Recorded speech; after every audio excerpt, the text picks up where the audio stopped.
A year ago, I'm sitting at the United Nations Conference of Parties in Azerbaijan, Baku, and I'm in a little white room with no windows and a bunch of other leaders in carbon removal. And we're all kind of glum because although there's a ton of activity happening outside this room in the blue zone at COP, all the conversations we've had, we've noticed that there's not a presence of people working in carbon removal. In fact, many of the people that we've run into are still of the mindset that decarbonization alone is sufficient to stabilize the climate, which even in 2018, the IPCC report had put out that decarbonization and removal are required.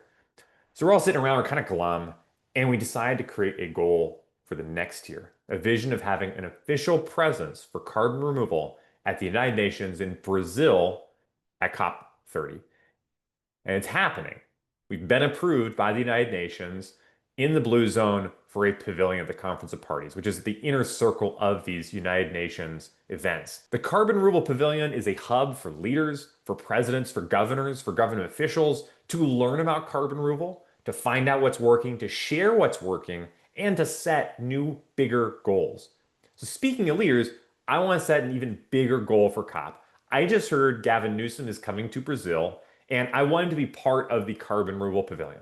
I want to get him in on creating a unified vision for getting carbon removal on track that includes our vision for carbon removal, the United Nations vision for carbon removal, presidents, governors, prime ministers, a vision that is shared by all world leaders and all people for a stable climate and a thriving human civilization, with decarbonization alongside carbon removal.